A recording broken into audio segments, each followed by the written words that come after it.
afternoon, everyone. Wishing you all International Yoga Day and Happy World Music Day.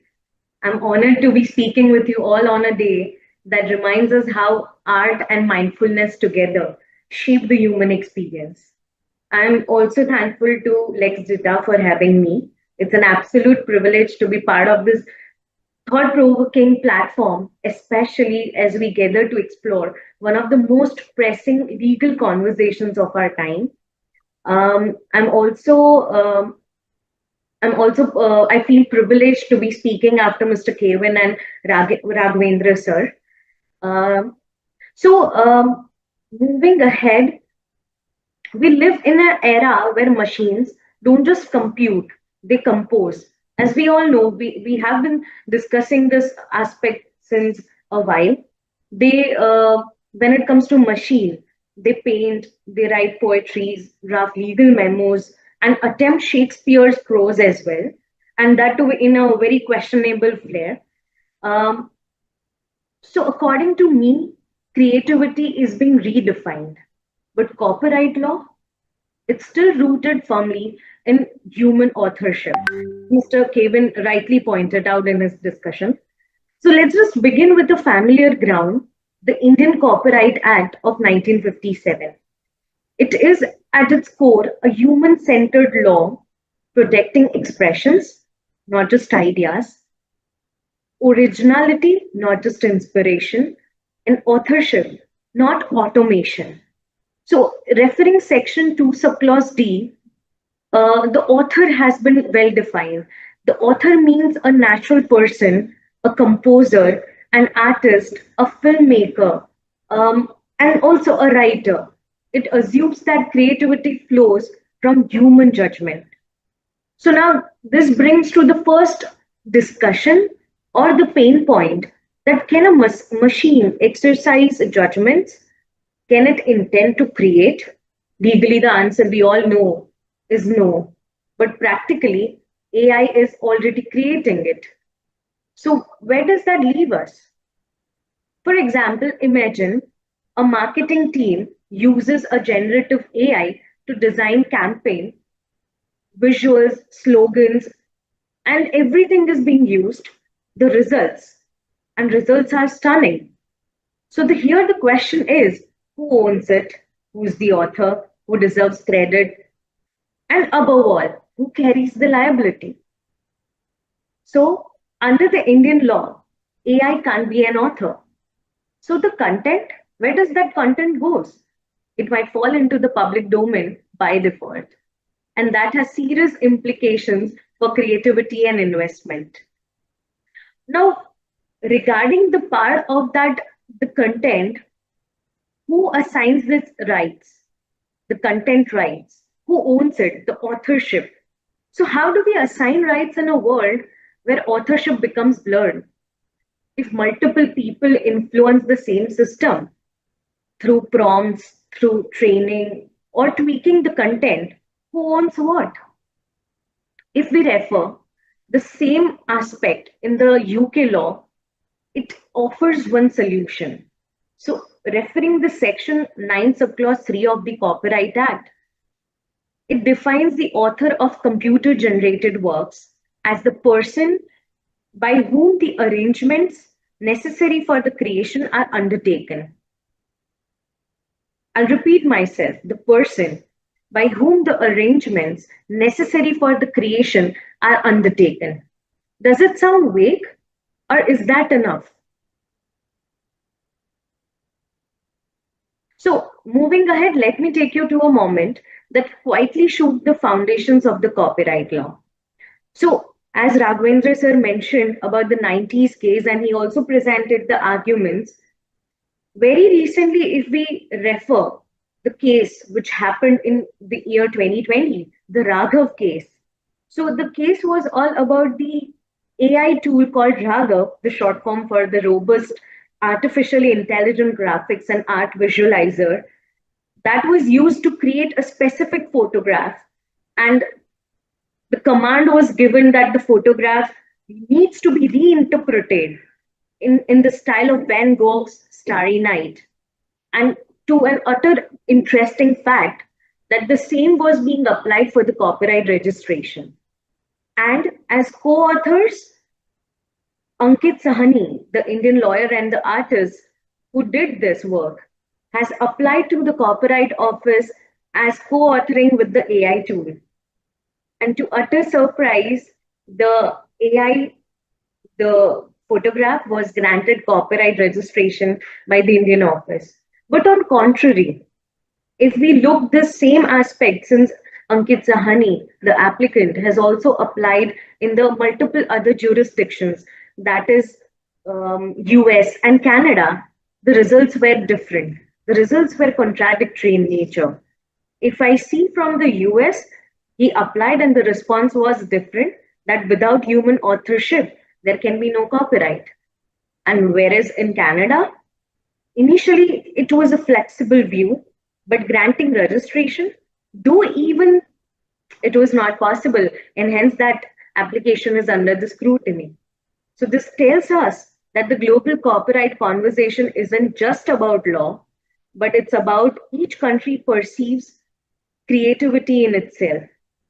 So here I agree to the Raghavendra sir what he mentioned, that pre-existing formats are very much in requirement.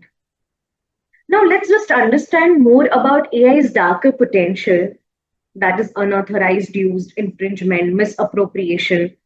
So what if an AI produces an image resembling a copyrighted painting or a song echoing a famous tune? Who would be liable? Whether the user, the developer, or the platform.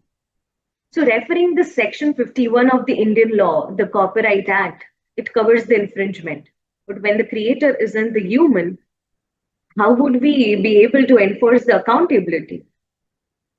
Once again, as Raghavendra sir mentioned about the deepfakes and the personality imitation, we are seeing much more cracks these days. That would not only be the deepfakes, but AI generated tracks mimicking the living artist, machine writing the academic summaries for it.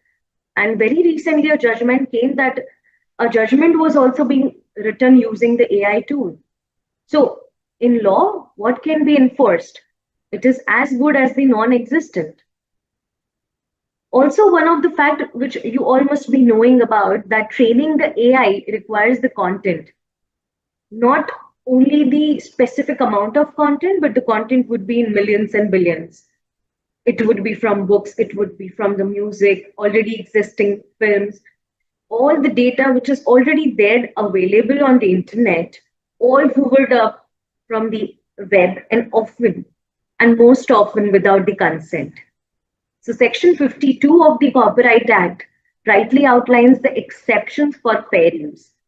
But training massive AI models, which were being mentioned by the sir, that whether it's a chat GPT or Gemini or of the Microsoft pilot, so whether these AI models, does it fit into the fair use exceptions? Whether the consent has been duly taken. The question here is the foundation of AI ethics and legality, which needs to be seen. There are other countries who are yet stepping into this consent aspect. So if we talk about the EU, so EU is introducing opt-out mechanisms, not only for the data mining. So since we are discussing about the data mining, it is all about training data, how we are using it for the AI tools. Again, according to EU, they are going ahead for the opt-out mechanisms. But when it comes to US country, they are litigating fiercely, leaning merely on the transformative use. And third country would be in discussion is Japan, who has explicitly legalized some mining methods. And here, if we talk about India at present, the upcoming aspect, as Sir said, that sui generis act is much required. There are also the aspect which we need to be seen as the moral rights, the right to be credited, the right to prevent mutilation of our work, the right to preserve our creative identity. If AI mimics my style, my brushstroke, or even can copy my tone without acknowledging it, that's not just my economic loss, that's a loss of my own self. And here, of course, we all would agree to the fact that machines may not feel shame, but they can damage our reputations at the end of the day. So, coming to the solution in our own, all everyone's perspective, as Mr. Kevin mentioned, as Ravindra sir mentioned, and even I would agree to that, that the first, we do not resist AI, we embrace it with structure, with fairness, and with clarity. We must redefine authorship based on levels of human input, how much human input needs to be clarified by applying for the copyright. We also need the new licensing regimes so developers can train responsibility and the creators are compensated fairly. India, talking about the India, our country, should lead the world in crafting a modern copyright philosophy, one that's inclusive, enforceable, and future ready. So I would here again say that we must draw from abroad jurisdictions and the laws, but build strongly for Bharat. So this very month, India proposed new copyright rules, the draft copyright amendment rules 2025, which was proposed, and it is a shift toward mandatory online payments for licensing literary, musical, and sound works communicated to the public, enhancing transparency and traceability. But I think, however, it doesn't currently address other forms of copyright as we are discussing, using usage like adaptations or synchronization rights. So there needs clarity about it. Perhaps it's essential to uh, remember by all of us today that the core, when we are discussing about the copyright issues, the core remains the same, that the copyright was born to reward creativity. And it now stands at such a crossroads where the creator might not be the human. According to some, and as per the discussions ongoing, that's disorienting. But I would personally say that it should be taken from the view of an opportunity.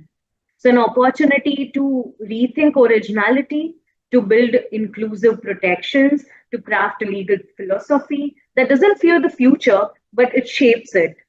So, on a very concluding note, let me leave you with this thought that machines may create content, but only we can create the meaning out of it.